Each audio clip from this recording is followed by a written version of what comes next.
আসসালামু আলাইকুম, welcome back to my channel. আজ আমি এখানে খাসির মাংস রান্না করছি, আর এখানে আমি 5 কেজি খাসির মাংস নিয়ে নিয়েছি। আর কিভাবে এরকম মজাদার টেস্টে খাসির মাংস রান্না করবে সেই রেসিপিটা কিন্তু তোমরা আমার এই চ্যানেলটা ফলো করে দেখে নিতে পারো। এখানে আমি হাফ কাপ পেঁয়াজ কুচি আর হাফ কাপ পেঁয়াজ বাটা দিয়ে দিয়েছি।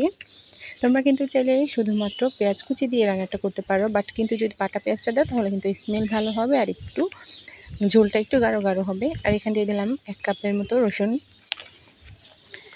1 কাপ রসুন দিয়ে দিয়েছি। আর এবারে এর মধ্যে দিয়ে দেবো 1 কাপ আদা বাটা। তবে আদা বাটাটা কিন্তু রসুনের চাইতে হাফ টেবিল পরিমাণ হলেও বেশি নেবে, 1 কাপের চাইতে একটু উঁচু উঁচু করে নেবে আদা বাটাটা দিয়ে দিয়েছি। আদা রসুন পেঁয়াজ দিয়ে দিয়েছি। এবারে আমি এর মধ্যে দিয়ে দিলাম 1 কাপ জিরা বাটা। খাসির মাংসের মধ্যে কিন্তু জিরার পরিমাণটা একটু বাড়িয়েই দিতে হয়, কেননা খাসির মাংস আমরা অনেকেই খেতে পারি না, ভাবি যে এর মধ্যে একটা আলাদা একটা স্মেল থাকে বা একটা যে একটা গন্ধ থাকে, এটা আমাদের কাছে ভালো লাগে না, তাই অবশ্যই জিরা বাড়িয়ে দেবে। আর এখানে হাফ কাপ দিয়ে দিলাম ধনিয়া গুঁড়ো দিয়ে দিয়েছি হাফ কাপ। আর এখানে এলাচ দারচিনি লবঙ্গ আমি মিহি করে একটা ফাঁকি তৈরি করে নিয়েছি, এটা দিয়ে দিয়েছি 1 টেবিল চামচের মতো। গোটা এলাচ দিয়ে দিলাম, আর দিয়ে দিয়েছি তেজপাতা, দারুচিনি দিয়ে দিলাম, মোটামুটি অনেকটাই দারচিনি দিয়ে দিয়েছি। এবারে এর মধ্যে দিয়ে দিলাম আমি হাফ কাপের চাইতে একটু বেশি মরিচের ফাঁকি দিয়ে দিয়েছি। মরিচের ফাঁকি দেওয়া হয়ে গিয়েছে। এবারে আমি এর মধ্যে হলুদের ফাঁকি দিয়ে দেবো। আর হলুদের ফাঁকিটা কিন্তু আমি পুরো 1 কাপ পরিমাণ দেব।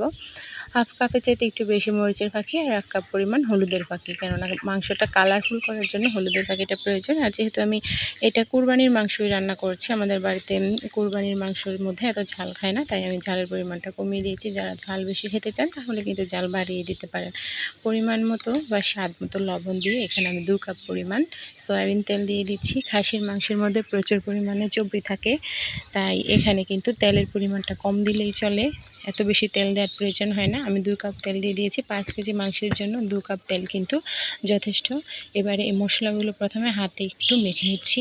এরপর এই মাখা মশলাটা কিন্তু সমস্ত মাংসের সাথে খুব ভালো করে ম্যারিনেট করে নিতে হবে। এভাবে নিচের দিক থেকে উপর দিক দিয়ে চেপে চেপে এই প্রচণ্ড অনেকটা সময় দিয়ে চতুর্দিকটা ঘুরিয়ে ঘুরিয়ে এভাবে মাংসগুলো মেখে নিতে হবে। মাখা মাংস রান্না করার মূল কাজই কিন্তু মাংসটা কিভাবে প্রসেসিং করেছি বা ভালো করে মেখে নিতে পেরেছি কিনা, মশলাগুলো খুব ভালোভাবে সমস্ত মাংসের সাথে সেট হয়ে গেছে কিনা সেটা খেয়াল রাখতে হবে। এবার আমি এখানে 1 কাপ পানি দিয়ে দিচ্ছি, বেশি পানি দেবেন না, যেহেতু এটা একদম সাথে সাথে রান্না করছি। খাসিটা জবাই করার পর সাথে সাথে রান্না করে যে কোনো মাংস যদি আপনারা এরকম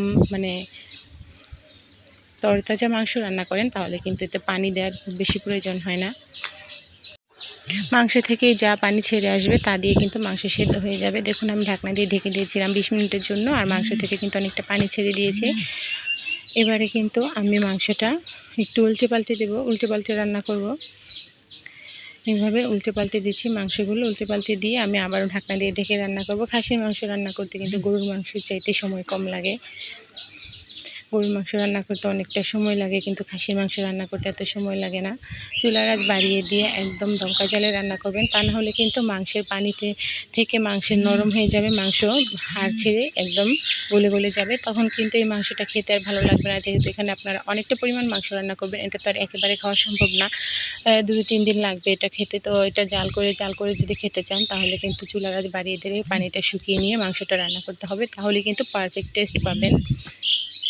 অনেকে খাসির মাংস রান্না করা নিয়ে চিন্তিত থাকে, কেননা খাসির মাংস অনেকে খেতে চায় না, ভাবে যে এর মধ্যে একটা বাজে একটা স্মেল থাকে, যা অনেকে পছন্দ করে না। তো এইভাবে করে রেসিপি রান্না করলে কিন্তু আপনারা অবশ্যই খাসির মাংস খুব মজা করে খেতে পারবেন, আর আপনাদের পছন্দের একটা খাবার তালিকায় কিন্তু খাসির মাংসটা চলে আসবে।